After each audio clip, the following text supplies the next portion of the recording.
मेरे प्रिय विद्यार्थियों, मैं silver green English medium school विद्यानगरी से आपका प्रवेश सर आज आपके सामने लेखन विभाग से शुरुआत करते हुए पाठ वाला भी हम थोड़ा दिनों के लिए रोक देंगे। लेखन विभाग से हम ले रहे हैं पहला बिंदु जो है वो पत्र लेखन वाला। पत्र लेखन के बारे में चलो शुरू करते हैं कि क्या क्या चीज़ों की ज़रूरत पड़ती है और किन चीज़ों से हम उनका संबोधन, अभिवादन, समाप्ति ये पत्र लिखते हैं। उसका मुख्य बिंदु या मुख्य पॉइंट क्या होता है, मेन पॉइंट। प्रश्न पत्र में किसी सामाजिक अथवा कार्यालयीन विषय पर पत्र लिखने के लिए कहा जाता है। दो तरह के होते हैं पत्र, सामाजिक सोशल, कार्यालय मतलब ऑफिशियल वाले। पत्र लेखन के लिए ध्यान में रखने योग्य बातें क्या क्या होती है, देखिए। सबसे पहली चीज़, सबसे मेन इम्पॉर्टेंट पार्ट, स्थान और तिथि, तारीख। पत्र भेजने वाले को कागज़ के सबसे ऊपर दाहिने किनारे पर अपना पता और उसके नीचे तिथि, तारीख लिखनी चाहिए। जैसे यहाँ साइड में दिया है, देखिए 5 मरनाल सोसाइटी, महात्मा गांधी मार्ग, राजकोट 360001, ये इसका पिन कोड है। और तारीख 25 जून 2019। इस तरह से सबसे पहले मेन चीज़ स्थान और तिथि। दूसरी चीज़ होती है संबोधन, प्रशस्ति जिसे कहते हैं, और अभिवादन, शिष्टाचार। इसके अंदर आते हैं, देखिए 3 पार्ट के अंदर अ, ब और क दिया है। पहला होता है घरेलू पत्र, जिसके नाम पत्र लिखा जाता है उसके साथ पत्र लेखक के संबंध के अनुसार बाईं ओर संबोधन लिखा जाता है, मतलब इंट्रोडक्शन लिखा जाता है कि क्या, कौन और किसको लिख रहे हैं, बाईं ओर। तो घरेलू पत्र में जैसे पिता को लिखा तो पूज्य पिताजी, या माता जी को लिखा तो पूज्य माता जी। अपना दोस्त हो गया, मित्र हो गया तो प्रिय मित्र, या प्रिय सहेली, या प्रिय बहन आदि।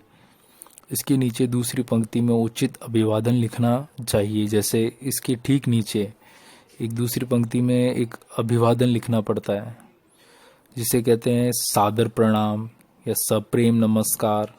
इस तरह से उनको संबोधन करना है, इंट्रोड्यूस करना है। फिर देखिए कार्यालय पत्र। कार्यालयीन पत्रों में सबसे पहले बाईं ओर सेवा में लिखा जाता है। जैसे फॉर एग्जांपल स्कूल के लिए हम कोई पत्र लिख रहे हैं या कोई नगर पालिका के लिए पत्र लिख रहे हैं तो वहाँ पे सेवा में लिखा जाएगा। फिर जिससे पत्र लिखना हो उसका नाम और पता लिखा जाता है। जैसे हमने ऊपर देखा 5 मरनाल सोसाइटी, महात्मा गांधी मार्ग, राजकोट, ये वैसे ही लिखना है। उसके बाद विषय या संदर्भ शीर्षक लिखकर उसमें कम से कम शब्दों में पत्र का उद्देश्य स्पष्ट किया जाता है। फिर उचित संबोधन किया जाता है, मतलब बहुत ही कम शब्दों में, कम लाइंस के अंदर आपको अपनी बात बता देनी होती है। कार्यालय पत्र में ज़्यादा कुछ लिखना नहीं होता है, पर्सनल थिंग्स। व्यावसायिक पत्र। व्यावसायिक पत्रों में सेवा में के स्थान पर प्रति लिखा जाता है। व्यवसाय वाले पत्र, बिजनेस वाले जिसे कहते हैं। शेष भाग कार्यालय पत्र के समान ही होता है। जो कार्यालय पत्र होते हैं ना, सेम जो हमने ऊपर बात की उसकी तरह ही वो होता है। पत्र लेखक और जिसको पत्र लिखा जाता है उसके आपसी संबंध के अनुसार संबोधन, अभिवादन और समाप्ति में भिन्नता होती है। यह इस तालिका से स्पष्ट होगा। देखो आपको नीचे एक तालिका दी हुई है, आपको किसको और कैसे किस प्रकार पत्र लिखना है वो उसके संबंध में जानकारी दी गई है। जैसे पहला बिंदु देखिए, जिसे पत्र लिखा जाता है, ठीक है ना। और दूसरा आगे दिया देखो संबोधन अथवा प्रशस्ति, मतलब उसके अंदर। और अभिवादन और शिष्टाचार क्या होगा और समाप्ति कैसे होगी उसकी। तो पहला बिंदु देखिए, पत्र लेखक से बड़ा और उसका निकट अगर संबंध हो तो पिता, माता, दादा, नाना, ताऊ, चाचा या गुरु या बड़े भाई, दीदी आदि लिखते हैं हम, ठीक है। और अगर दूसरे नंबर के पत्र में आया, जैसे पत्र लेखक से कोई बड़ा है, अपने मुझसे बड़ा है, तो उसका साधारण संबंधी लिखा जा सकता है। तीसरे देखिए, पत्र लेखक की बराबरी वाला है, अगर मेरे बराबरी वाला है तो उसके निकट संबंधी में मित्र लिख सकते हैं हम।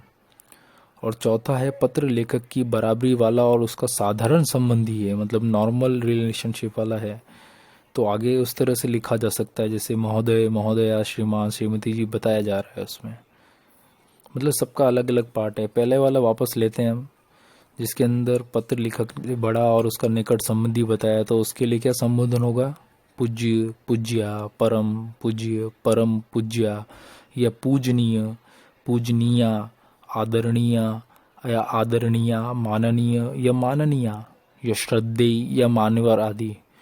और इसका जो अभिवादन या शिष्टाचार हम देखते हैं वो दिया है: सादर प्रणाम, सादर चरण स्पर्श, साष्टांग दंडवत, सादर वंदन आदि। और इसकी समाप्ति कैसे होती है?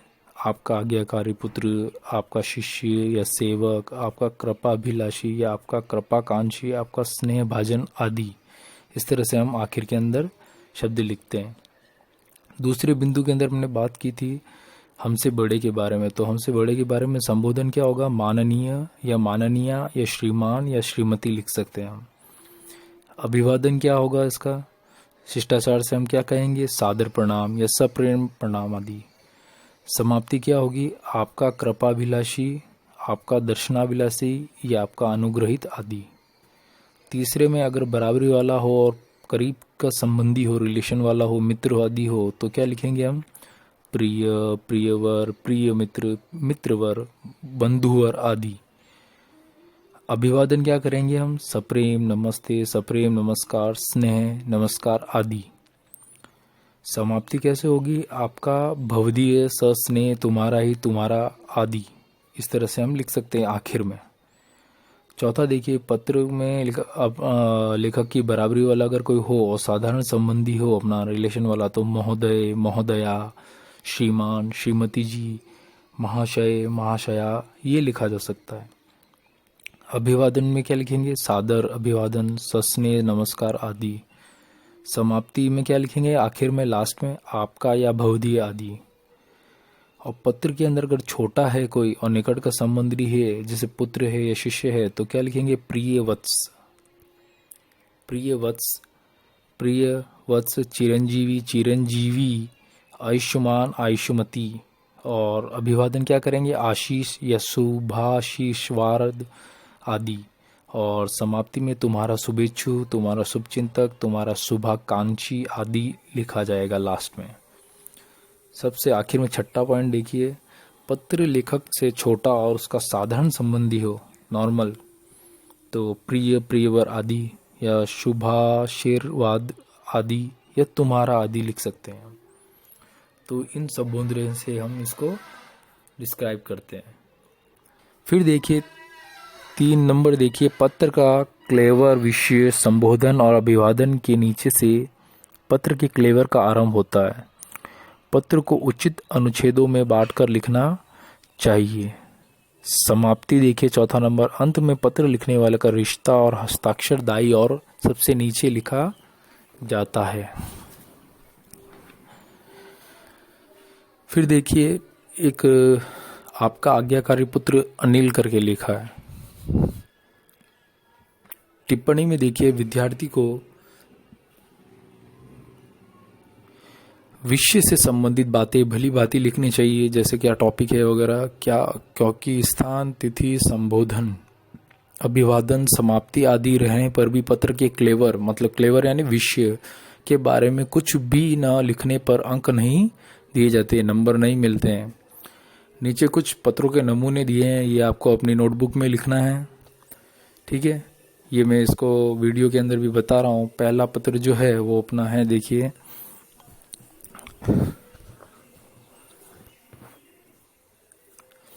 सिटी पॉइंट सूरत में सागर कालानी आणंद निवासी अपने मित्र समीर को उसके छोटे भाई भोलू के अवसान पर आश्वासन पत्र दे रहा है। आश्वासन पत्र, अवसान मतलब मृत्यु के ऊपर। देखो दाईं ओर लिखा गया है सिटी पॉइंट सूरत, सूरत का पिन कोड 395003, 15 दिसंबर 2019। फिर बाईं ओर लिखो, मैंने जैसे कहा था, प्रिय मित्र समीर, क्योंकि ये इसके बराबरी वाला है, तो प्रिय मित्र समीर, नमस्ते करके लिखा, मतलब अभिवादन कैसे करना है यहाँ तक वो चीज़ में। फिर शुरू किया गया है, देखिए, मुझे कल रात को ही पता चला कि तुम्हारे छोटे भाई भोलू का अचानक अवसान हो गया है। सुनकर दिल को गहरी चोट लगी। मेरे माता पिता भी बहुत दुखी हुए। भोलू का प्यारा शरारती चेहरा भुलाई नहीं भूलता। पिछली बार मैं तुम्हारे घर आया था तब उसने मुझसे बड़ी देर तक खूब बातें की थी। उसकी स्मरण शक्ति देखकर मैं दंग रह गया था। परंतु मित्रकाल तो अपने हिसाब से काम करता है, उस पर हमारा कोई वश नहीं है। जो जितने दिन के लिए आया है वह उतने ही दिन यहाँ रहेगा। प्यारे भोलू की असमय मृत्यु को भी हमें इसी रूप में लेना होगा और इस वज्रपात को बर्दाश्त करना पड़ेगा। ईश्वर से प्रार्थना है कि वह तुम सबको ये शोक सहन करने की शक्ति प्रदान करे। अंत में ये लाइन लिखनी होती है और बीच में जैसे छोटी मोटी बातें और उसके स्मरण के बारे में बातें लिखी। फिर आखिर में देखिए क्या लिखा। मैंने कहा था आपको कि अगर समाप्ति कैसे की जाएगी कि मित्र है तो तुम्हारा मित्र सागर कालानी नाम लिखकर। दूसरा पत्र देखिए। 5 आनंद नगर शाहपुर अहमदाबाद 380001 से रवि शास्त्री दूर गांव में रहने वाले अपने मित्र चैतन्य जोशी को हमारे जीवन में वृक्षों का महत्व बताते हुए पत्र लिखता है। तो दाईं और आ गया एड्रेस 5 आनंद नगर शाहपुर अहमदाबाद 380001 25 अगस्त 2019 तारीख भी, और बाईं और आ गया प्रिय मित्र चैतन्य। बराबरी वाला व्यक्ति है तो प्रिय मित्र। फिर नीचे सप्रेम नमस्कार या नमस्ते जो हम लिखते हैं, सप्रेम नमस्कार लिखा है। आज पहली ही डाक से तुम्हारा पत्र मिला। अंतर विद्यालय संगीत स्पर्धा में प्रथम पुरस्कार पाने पर मेरी ढेर सारी बधाइयाँ। परंतु मेरी समझ में यह बात नहीं आई कि तुमने अपनी पाठशाला के वृक्षारोपण समारोह के प्रति भारी उदासीनता क्यों दिखाई। क्या इसलिए कि मुख वृक्ष तुम्हारे संगीत पर दाद नहीं दे सकते? तुम तो पढ़े लिखे हो। विज्ञान और भूगोल दोनों विषयों में वनों और वृक्षों के महत्व के बारे में तुमने पढ़ा है। तुम जानते हो कि वृक्षों के कारण ही हमारा वातावरण शुद्ध रहता है और हवा में ताजगी रहती है। जीवनदायिनी वर्षा के लिए भी तो वृक्ष उपकारक ही है। भूमि के उपजाऊपन को बनाए रखने में वृक्षों का बहुत योगदान होता है।